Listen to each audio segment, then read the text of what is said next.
arguable that you're just at that point now. Yeah. Despite already having had an incredibly successful career. I'm definitely I'm very fortunate in the sense that as a career real estate agent, I get to kind of follow people through the entire home ownership. I sold people into their first home before they had children, their $200,000 semi or whatever. Yep. I'm now selling them out of that house and into their bigger house for their children.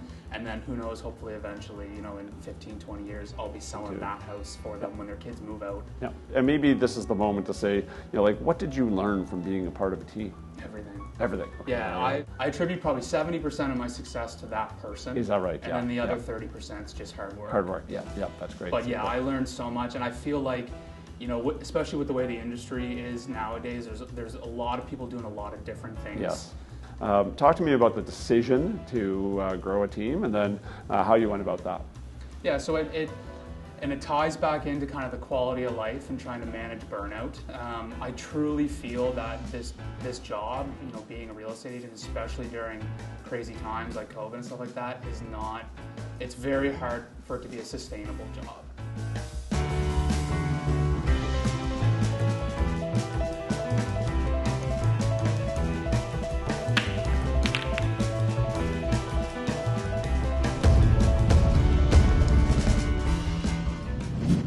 Super excited today to talk to my good friend Will Campbell. Will is one of those people that you hear about, but he's actually doing it in the flesh. Will started in the real estate industry at 19 years old, against, as he'll tell you, the advice of a lot of people out there. Will has been on a team. He's been an individual realtor. He now leads a big team of agents as well. And in only his early 30s at this point, Will is trying to figure out how to run a massive business and still balance a healthy life. You'll hear a lot of talk about burnout and a lot of talk about how he's overcome some of the challenges of being a young person in the real estate business. We talk a lot about how he generates leads online and how he handles those leads and runs systems with his business as well. So that's going to be a fun part of it. And then you're going to see an amazing game of pool that I cannot believe it came out this way, but it came out this way. So stick around and learn a lot about real estate and watch a fun game of pool at the end. Will, thanks for coming in, man. Thanks for having me. This is great. I'm looking forward to chatting about real estate a little bit and talking about you, Likewise. Which is great. Yeah, so, I love talking about myself. I love it, yeah. Okay, so first place I always like to start, what were you doing before real estate? I know you got started young. Yeah. We were just talking about, kind of your love of cameras and things like that, and now maybe you're doing some of that. But tell me about what you were doing before real estate and what made you think that you wanted to go into this business. Sure. So I was very young when I first had the idea of getting into real estate. I was 19 years old. Yeah.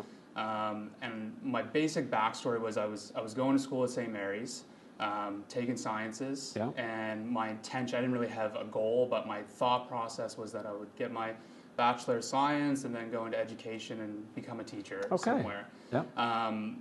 I knew I didn't have great grades in high school, but I knew that I was bright, and I knew if I applied myself that I would have success in it. And when I went to university, I wasn't applying myself, and it was because what I was learning I wasn't super interested in or whatever. And then in my first year, I started to have kind of the thought of is this what I want to do? And then you see the financial aspect of it. You're like, do I want to spend 60, 70 grand to get a job, to maybe get a job that's going to pay me 60 or 70 grand, right? And I was like, I don't think that that's it. So I'm just going to take some time off and work and save up some money and figure out what I want to do. Nice. I then got a sales job at Best Buy, believe it or not. Yeah. Still to this day, one of the best jobs I ever had. Loved really? Working there. Cool. Yeah. That's awesome. Learned a lot. And I found out when I was working there that I was naturally gifted, if you want to call it that, at sales. I was good with people. I knew how to talk to people. I knew how to convey important information, explain contracts and stuff like that. So I was like, this is my natural talent. And this is something that I should focus my attention towards. And at the time, being 19, I was like, well, I'm not going to work retail sales for the rest of my life, even though I was being bred for that. And I was basically like, okay, well, there's cars, there's insurance, and there's houses. And I was like, I don't want to be a car salesman. Okay. It's just not the way I envision my life. Yep. insurance seemed really boring to me at the time, especially as a 19-year-old. Yes. I was like, there's nothing exciting about that. Yeah. So then I was like, okay, well, houses. Like I kind of know houses fairly well. My father and my uncles were in the construction industry growing up, so I kind of knew it. And the transaction, I guess, of real estate seemed a lot more pleasant than a car sales or an insurance salesman. So I was like, yeah, like that's something that I think I could. Now I was very naive getting into it. It was not what I thought it was going to be. I think I was just lucky enough that it ended up being something that I also liked. That's cool. Yeah, That's but very it was cool. definitely not what I had thought it was going to be. So you got your license at 19. Yeah, so I enrolled in the course at 19. By the time I was licensed, I was 20. You were 20. Okay, super. And so, there's all kinds of obstacles to people getting into the career at all times, but there's extra obstacles, I would say, as a young man like that. How did the career go for you initially? Were you like a fast starter in the business? Was it a slow grind for you right off the bat? Like, tell me, walk me through that a little bit. Yeah, so definitely a slow grind. Yep. I thought it was going to be a little bit quicker than it ended up being, but I was prepared for it to not fly right out of the gate.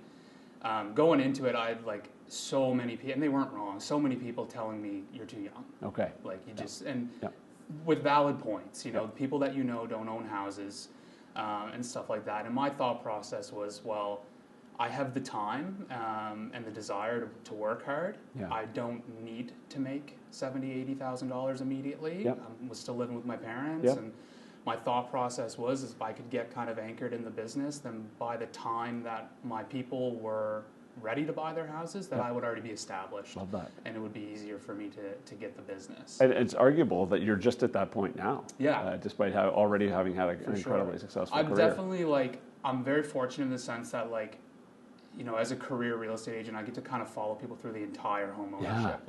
I sold people into their first home before they had children, their $200,000 semi or whatever. Yep. I'm now selling them out of that house and into their bigger house for their children. And then who knows, hopefully eventually, in 15, 20 years, I'll be selling that house for them when their kids move out. Yep. And moving them into their retirement home or outside of the city or whatever it is. Totally, So. yeah, and maybe a few in between, as they families grow. Absolutely. So that's super cool. But definitely didn't it didn't pop off. It was I would say that it took me probably about 4 years until I was making enough money that it could be my job. Your job. My sole job. Okay. And tell me about, do you have low moments where you thought, geez, I don't know about this, and how did you kind of persevere through that? Yeah, so one that kind of, real estate's a roller coaster ride. Yep. Like it always is. Yep. There's always ups and downs. I'm in my 13th year now, and there's still ups and downs. Yep. But the one that sticks out to me, it was when I was on a team, working for another agent, and I was selling stuff, but still not making the type of money that I had hoped for. The credit cards were stacking up. I was living off a credit card, and I had the thought where it's okay, at what point do I acknowledge that maybe I did start this too young, and is my time better served doing something else? And that was right around year 4. Okay. And for me, being a bit of a risk taker, my thought process was double down. I had a bartending job. I was doing some other stuff on the side that was kind of keeping me afloat. Yep.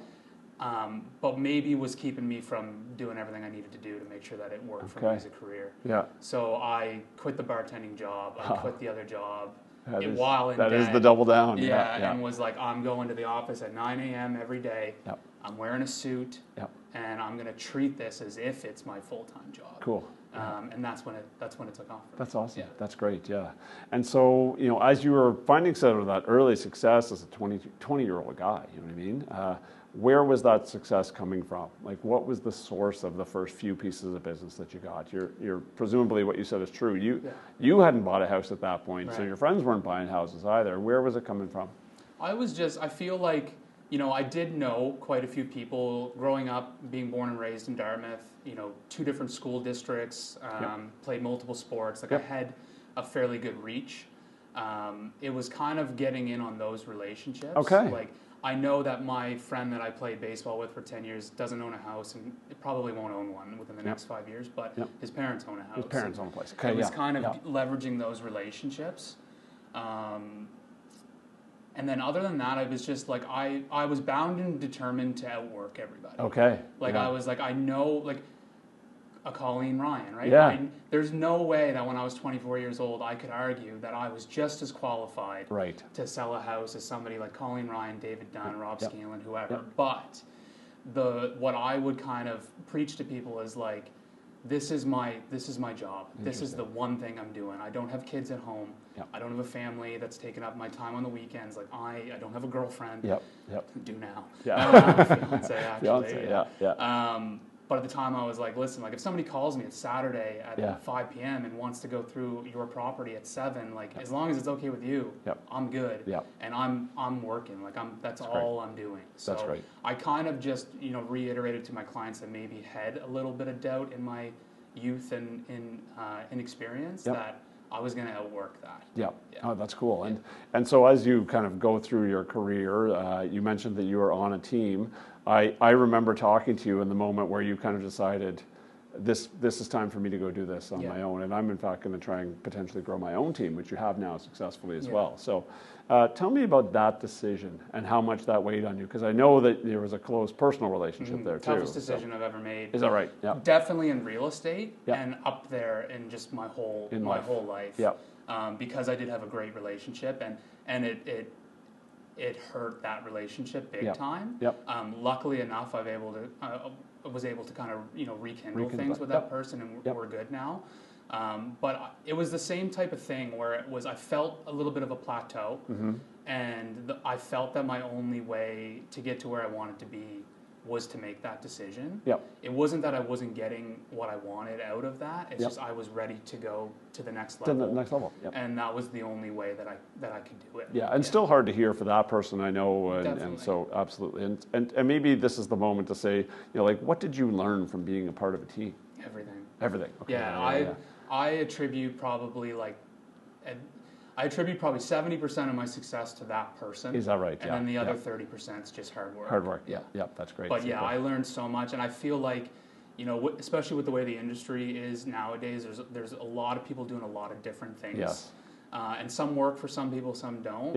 I felt like what I was taught during my time on that team was very, very good information. That's great. And it wasn't necessarily the fluff that some people get. I got very direct advice on how to grow a business, not just how to be a real estate agent. Great. That's awesome. And I think that's important too, and probably a big part of thinking for people as they get into the business is what's the right position to put yourself in. Team leader, team member, individual, like all these things. I think people underestimate that sometimes. For sure. So that's great to hear. You've started to grow your business now. You're, say, 5 years into your career. Your database is now starting to potentially move a little bit. Are you still cultivating that at that point? Like, and now that you're 13 years in, people can do the math. You're still a young guy. How much of it is now the relationships in your database that you're doing business off of? It's pretty much exclusive. Is that right? Okay. Being a team lead, I'm lucky enough to have some agents that can support those other parts of my business that come along. Like there's still always going to be sign calls and inquiries and stuff like that, and I tend to let the people on my team handle those things. So pretty much all of my business is either a past client, somebody I haven't worked with yet but I've known for a long time, or a referral from somebody that I've worked with or have known for a long time. And it's I could go out and answer those sign calls and maybe do a few more deals a year. But I'm at the kind of point in my career where not all my focus, but a large part of my focus is on just quality of life. And, it's great to hear. Like you're a 3-year-old guy at this point, and you've already got that figured out. That's awesome. And through anyone who's done, no matter how old you are, if you've sold real estate for 12 plus years, like burnout's a very real thing. And it's not just at work. Like if you allow work to burn you out, you take that home with you, 100%. And you're burnt out in everything. So for me, it was like, the first couple of years I was okay being burnt out because I needed money and, I wanted to grow the business. Then as that started to go, I started to pick up on the signs of burnout, and then, kind of learned how to deal with it or get out of it a little bit. And then I eventually got to a point where I was like, okay, I just need to kind of eliminate the things that I know now cause burnout. Cool. So that I can be better at my job. That's great.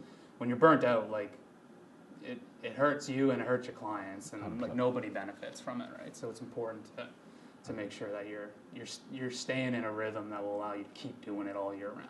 Absolutely. I couldn't agree with you more there. I think that's fantastic. So with respect to just going back to the people that you're now doing business with, which is largely the relationships that you described there, what is it that you're doing to kind of maintain or cultivate those relationships? Do you have a very sort of specific plan? Is it a little more organic, just natural? Like, tell me about that. Yeah, so I have, like, I guess I would call it like a systematized approach that I take, where like all of my clients, anyone I've ever dealt with, is going to hear from me. They're going to get a monthly newsletter. Okay. They're going to get a birthday card and a home anniversary card and things like that. And those are fairly automated. Like, they don't really require me to do much work. Mm-hmm. That's just a kind of set it and forget it type of thing. But then there's the other aspect, which I would argue is more important, which is just, I would just call it like casual follow-up. Mm-hmm. So it's not systematized, it's not scheduled.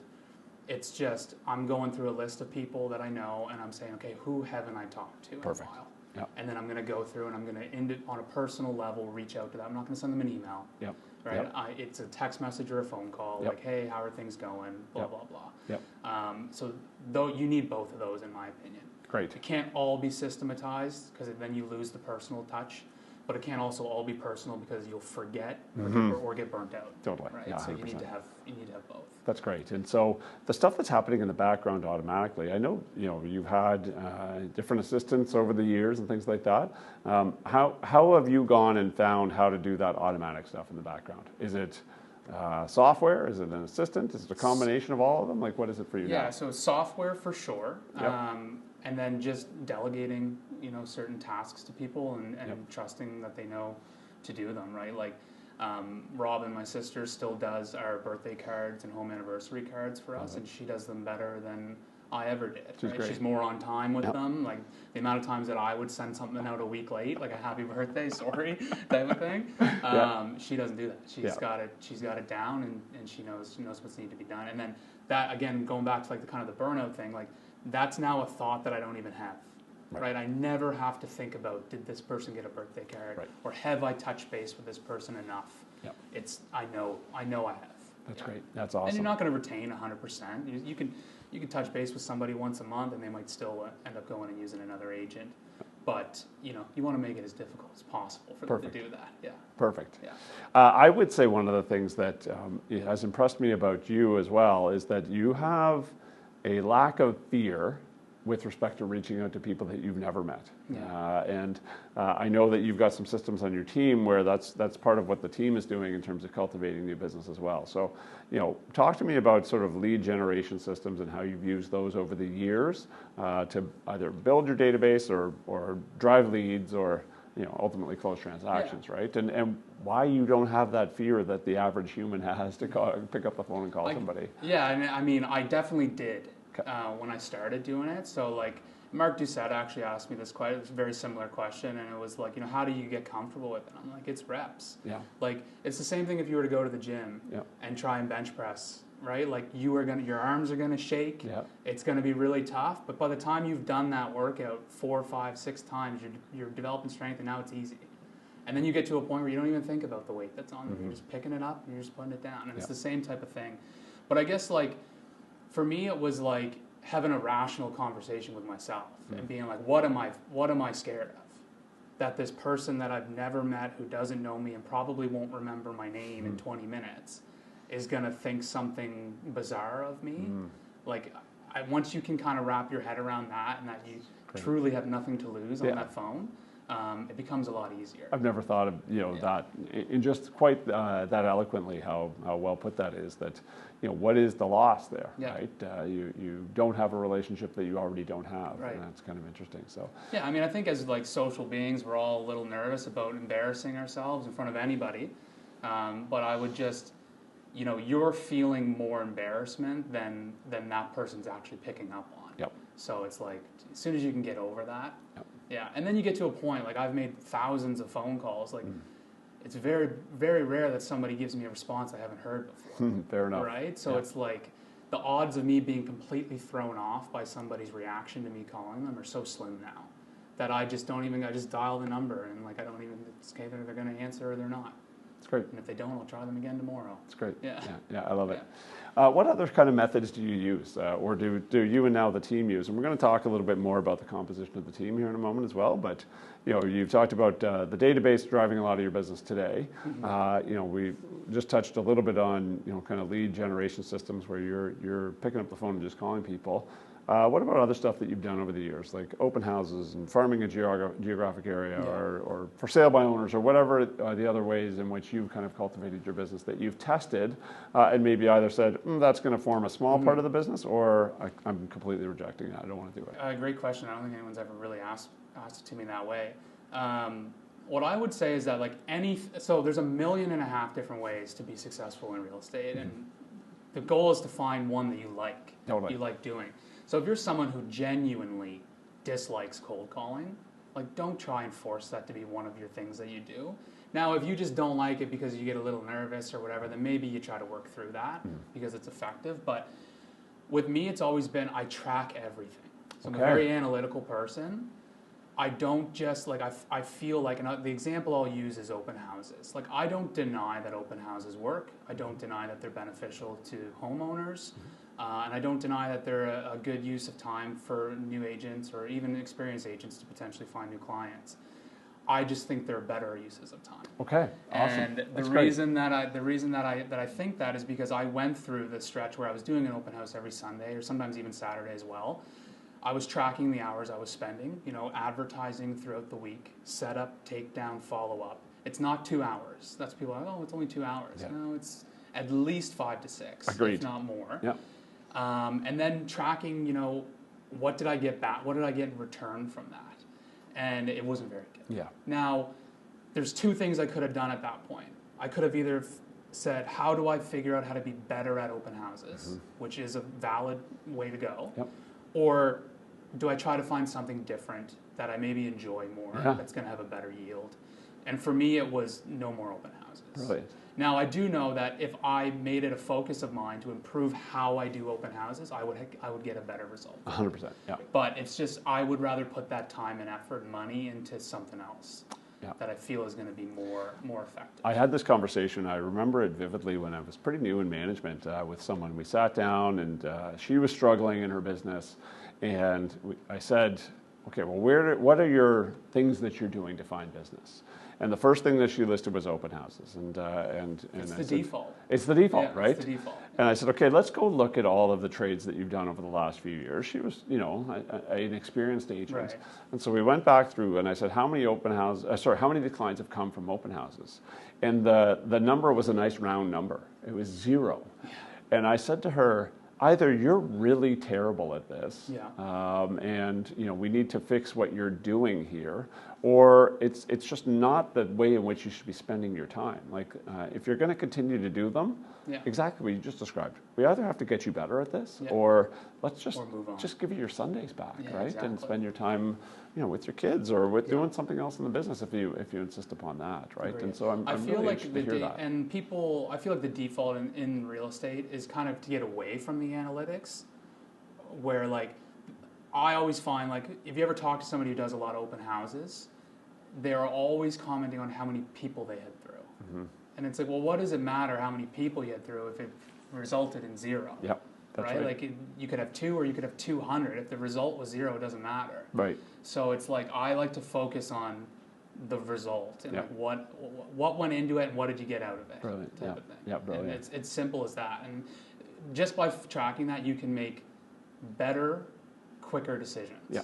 Right? You're not going to do the open houses for 2 or 3 years before you figure it out. Right. Because you're tracking it and you're going to look at it and you're going to say, there's a better use of money. And I'm worried that people will listen to you use the word analytics and think, oh my God, I have to have this sort of deep knowledge about every particular stat in my business, right? But maybe walk us through how simple or complex your analytics are for your business. I know that with lead generation stuff, for example, it's very easy for you to get deep analytics on how long it took one of your team members to call someone back. But from your perspective, what are the important things that you track to understand the business. And sorry, I'm kind of throwing this at you. No, it's all good. So. And it's now that I'm thinking about it, it's the same for everything, basically. So like to your point, like some of the software and stuff we use gives us very in-depth analytics, like, you know, how long does it take a lead to convert, what's the conversion rate on the lead, all that stuff. And you can get as nitty-gritty with it as you want. Yep. But the basics are like, you know, time spent. Yep. So like how many hours did I spend on this project? How many contacts did I make? Yep. So whether they were quality or not, how many people did I talk to? Mm-hmm. Of those people that I talked to, how many resulted in a conversation or a productive conversation about real estate? Mm-hmm. And then of all the people that I had the productive conversation with them, how many ended up signing a contract? Perfect. Yeah, that's perfect. And then I would argue that the transaction actually coming together and concluding and closing is not super important. Mm-hmm. The relationship, the established relationship, which I would normally measure by the contract being signed, cool. Is kind of what I'm going for. Cool, that's awesome. Because you might put someone in contract and look at houses for 6 months, and then they might just decide, hey, you know, we're tired of this, or we're bowing out, or we're going to move somewhere else, we're going to go outside of the city, and that stuff's kind of out of your control.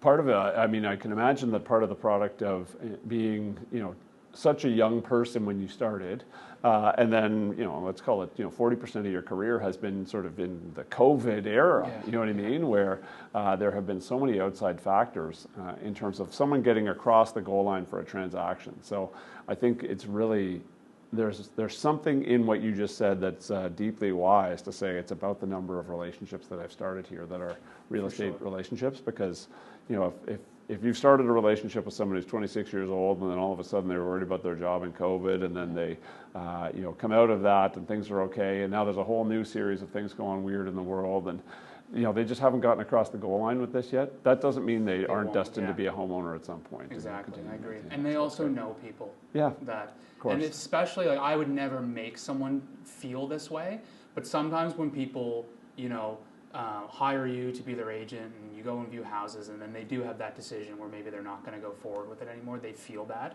Yeah. Because they feel like they've wasted your time. Yeah. Even though I would never make someone feel that way. Right. But those types of people that genuinely feel about it are going to be the first people to refer someone to you. Totally. Because they're looking for a reason. They feel bad about it. Yep. They're looking for a reason to right the so-called wrong that they feel like they've done. Beautiful. Love that. Okay, changing gears just a little bit. I want to talk a little bit about your team that you've now started to, you've built a good team at this point. Talk to me about the decision to grow a team, and then how you went about that.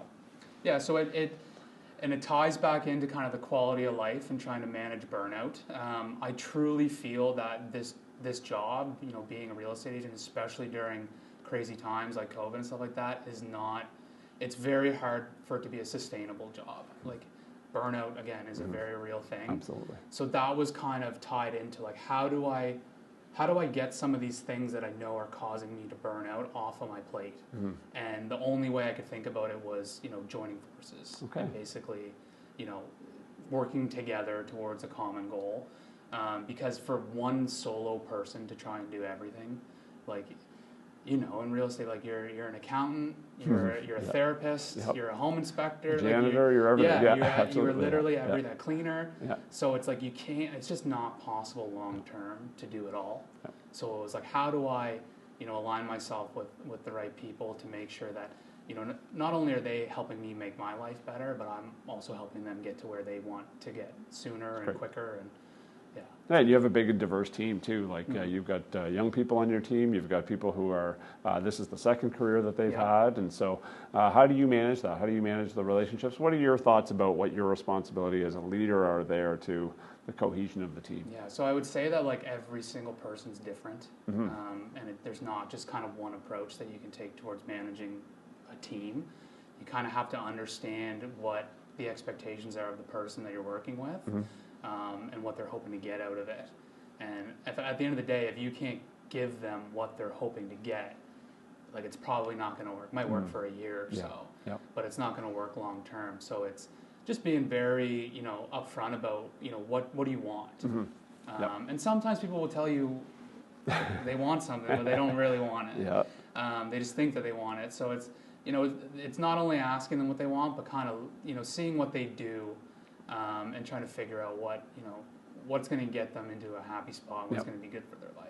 Cool. Yeah. Love that. And I would say that, like, and it goes back to real estate too with clients, it's communication. Yeah. Like, when people don't know, they assume, and normally when they assume incorrectly. Yep. And it's not good for anybody. Totally so agree, it's, you know, being an effective communicator, making sure people are all on the same page, and making sure, you know, little tiny issues don't go unchecked. Yep. Because they'll grow into something big. Yep, I agree. I think that's fantastic. So, and maybe last question before I let you beat me handily at pool here is one of the things that you do or provide for your team are lead opportunities. And I believe that you've gone and done some work to either invest in online lead opportunities or build out a funnel of lead opportunities there. Yep. So what was it that caused you to make the decision that that was a part of the value proposition you were going to offer to the people on your team?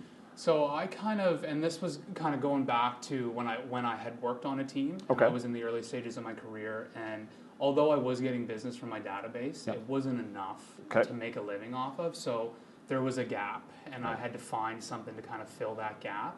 And again, I knew it wasn't going to be open houses and stuff like that. So I was like, what am I good at? What am I naturally good at that doesn't require a ton of my time, that's going to have a pretty good positive result? And for me, it was phone calls. Okay. You know, door knocking, I think, is probably one of the most effective, but I don't think you can be as efficient. Mm-hmm. You'll have a higher conversion Yep. because you're face to face having those conversations, but you can't. The amount of time it took you to walk from this guy's driveway to this guy's driveway, I've called 3 more people. Yeah. Right. So if you want to look at it as a numbers game, like Yep. that's where I went at with it. So it was, you know, obviously there's not an unlimited list of phone numbers to call, so you got to try to find phone numbers. So that's kind of where my head went with trying to fill that void. Now I don't have that void anymore. Right. But new agents and agents on my team do. Right. So it's, you know, how can we get some money in your pocket while we're growing your business? Love it. Yeah. Yeah. And I've heard maybe between the lines in what you've said here is that your skill was built through making thousands of phone calls over the years, and so presumably that's happening for the people on your team as well. For sure. Their skills are growing while they're also doing Absolutely. that. So that's great. And that's another, like when I always said, like, you know, open houses wouldn't be my first choice. I still think new agents should do a ton of open houses because you're going to get in a house with a potential buyer and you're going to talk about real estate. And like that's the skill that you need to sharpen the most. 100%. Yeah, that's great. So the more conversations you can have, Cool. the better off you are. Love that. Yeah, that's great. Okay, it's time to now get the sticks in our hand and see if we can't figure out who's the better pool player, which I think I already have a clue on. So yeah. Hopefully I don't Okay, disappoint. perfect. Let's do that. Okay, I know I'm in trouble because Will is the first person to agree to break. I'm looking forward to this now to kind of learn how to play pool here properly. So Will, you're up, my friend. Sure.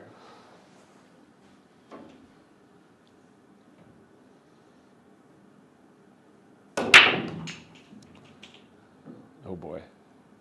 Okay, what do we got? Well done. Thank you. We got a stripe down here. Question for you as you analyze Sure. the destruction here. How do you prioritize your day? Like, what's your routine look like every day for you? So it's changed a lot actually since COVID. Okay. I would say Yeah. I used to be very much like at the office for 9 a.m. suit Yeah. and tie. Yep. And then ever since COVID, I kind of got away from that. Okay. Yeah. Now I'm more so about just being as efficient as possible. I live on the Halifax side now, whereas most of my business is in Dartmouth. Yep. For me to drive from Halifax to Dartmouth at 8 a.m. and spend Yep. an hour in traffic is not a great use for my time. Love it. So what I've been doing lately is waking up. I'm normally at my computer at home by 8:30 at the latest. Yep. I'm doing all my important correspondence. Yeah. And that normally takes me about an hour. Yep. And then I'll commute to a showing or to the office or, Cool. or anything like that. That's great. Yeah.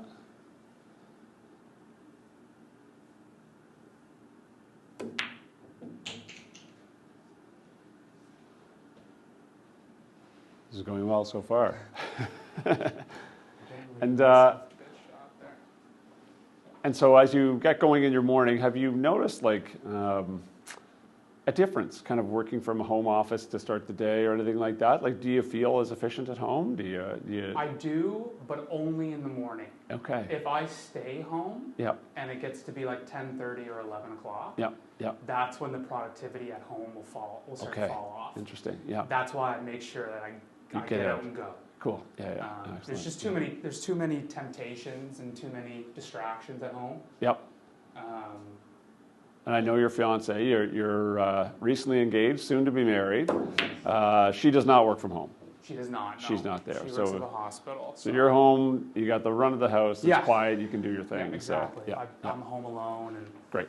Yeah, and I just try again. I try to. I'm also the type of person that like I try not to work in the evening. Okay. Like if it doesn't need to be done in that evening, I'm not going to do it. Okay. But I'm also make sure that I'm up first thing in the morning and ready to getting go. it done. That's great. Right? Yeah, super. Great. Oh boy.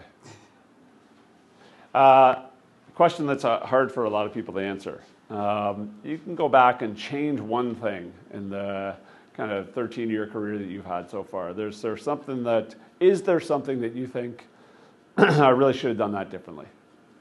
It's actually a really good question. Yeah. But I don't know that if I were to have done it differently, that I wouldn't be in the same spot thinking that I should have done it the other way. Okay. And it would be, I probably would have went into commercial real estate. Is that right? Interesting. As opposed to residential. Okay. And the reason for that is I just feel like with the way that I run my business and the type of person I am, that my skill set would have been better suited towards that kind of work. Okay. Whereas residential is like the Wild West. Yeah. Right? Like, Yep.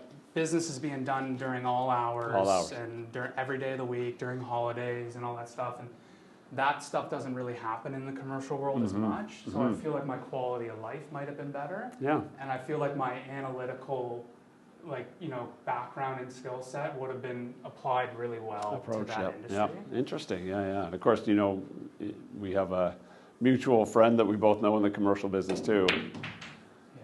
And I would argue that his start was a sort of a long, slow start too, right? Very much so. But he's there now, and so you can kind of see that, right? Yeah, that's very cool. But I have no doubt that I would have been successful and happy with whatever I decided to do. Yep. And that mutual friend that you speak of, like, he'll tell you, it's not all sunshine and rainbows in that industry either.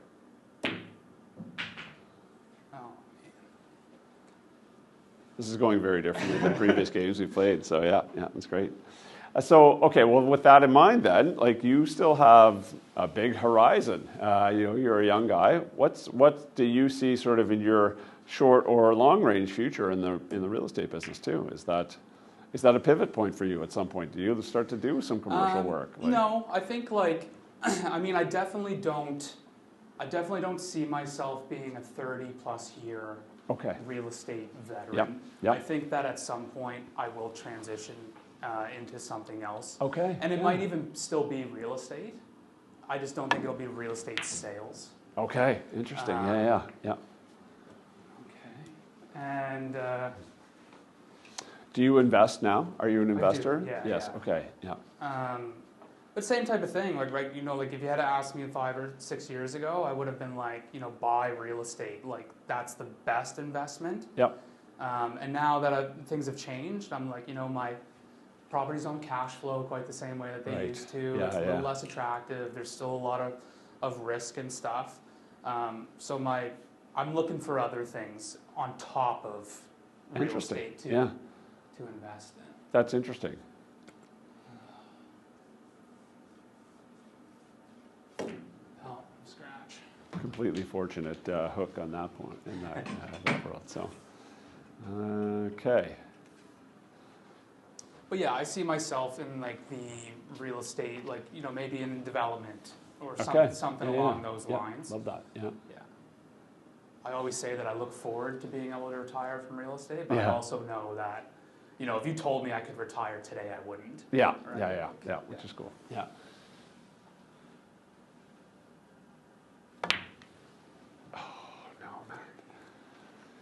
Okay, now these are the shots that I struggle with the most. Okay, perfect. Well, I'm glad to hear that because it's a fairly one-sided table right now. So, yeah. I know you're a golfer. We're just discovering that you're a reasonably good pool player. What else do you like to do sort of casually in your spare time? Admittedly, and it's going to make me sound like I'm still 19 years old, I play a lot of video games. Oh, okay, very nice. For me, it's video games in the winter and golf, and I like to hike as well. Okay, What's your go-to video game or game style? I play them all. Do you? Oh, yeah. Yeah, I play, everything from like shooters to strategy games. I'm actually playing one game right now that I'm running a movie empire. No way. So making films. So that's Like amazing. pre-production and production, and you got to write scripts, and I love that. it's hilarious. It's like Sims for movies. Yeah, kind of and it's based in like the 30s. No and way. 40s, so it's like there's like mob ties and awesome. So like if an actor's giving you a hard time on the set, doesn't want to do a certain scene, you can maybe send someone in to tune him up a little bit. Yeah, change his mind. That's amazing. I love that. Yeah. That's the. They always told me when I was 12 years old playing too many video games that it was just a phase. Yeah, and it is not. It's a 20-year phase, as they say. So yeah. My son is just getting in now. We have an old Nintendo Wii, which I'm sure you'll know the Wii, and so Mario Kart is big in our house right now. So yeah, it's I great. play Mario Kart against my fiance all the time. Is that right? Yeah. She hasn't beaten me in a single race, I don't think. That's right. Yeah. How does your fiance like being, soon to be married to a real estate person who could be called out at any time of day to go do something else? Yeah. She does very well with it. Does she? She understands the job, and there's pros and cons to everything, right? There might be a weekend where I can't go to the brunch with her and her friends or whatever because I got to go show a house, but I can also take off Friday morning to go to New Brunswick for the weekend. Totally. Totally. Whereas not everybody can do that. Yeah, that's the one of the things that I think people they struggle with, because it is a challenge for the spouses of our industry, but there is a lot of flexibility and freedom that comes with that too. So, yeah. I better get busy here now. Yeah, definitely. I always I have a tendency to fixate on the negatives. Yeah. I think everyone kind of does to a certain extent. So you always got to be reminding yourself of the benefits that you may be taking for granted. 100%. Yeah. 100%. Yeah.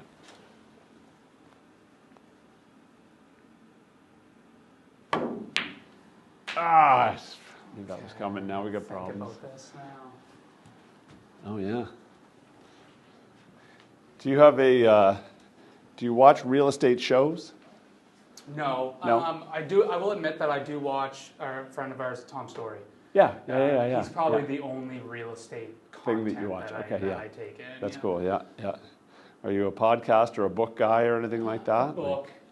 And the only reason I would love to be the type of person that could do podcasts, do podcasts and stuff in the car, but I love music so much. Oh, very cool. That, if you see me in my car driving, you guarantee that music's loud. And are you singing or rapping along with these? No, but definitely got some body motion. Okay, that's great. Yeah, I love it. And stuff like that. Yeah. Every once in a while, you might see me belt something out. I love it. Yeah. I'm going over there. Okay.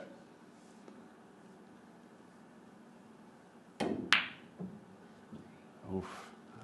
Still alive here for a moment. Yeah. Oh, I didn't want to do that.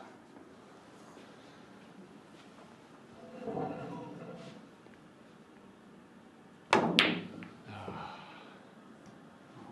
fine. Yeah. No way. Yeah, it's going to be one more at least opportunity here. No way this is going in.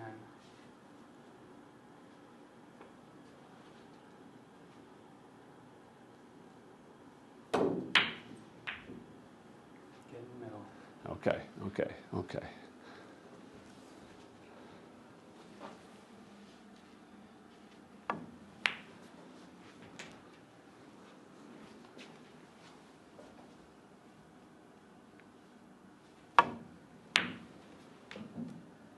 Oh no!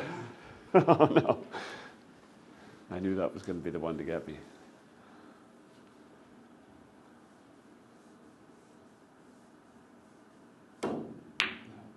Oh, yeah. There's the rust. That's the only rust right there, right? So. Yeah, that is the rust. It's like a 100-yard wedge. That's right. Yeah, that's right. Looks easy. Exactly. Yeah. It is not. Okay, what are we going to do here? Well, I think we'll take this one out.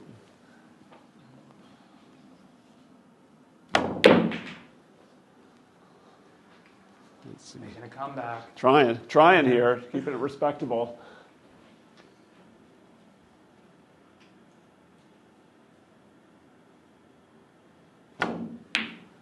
Nice shot. Thank you. Oof, long way back now.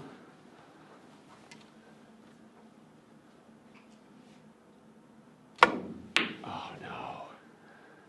Oh no. You're not making it easy on me. It's actually a really good leave, though. There's not a lot of strategy in this, Will. It's.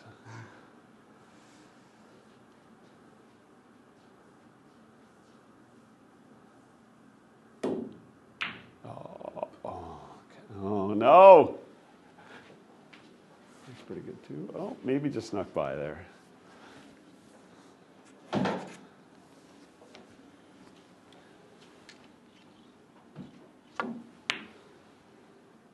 What a shot. Oh, wow. What a shot. The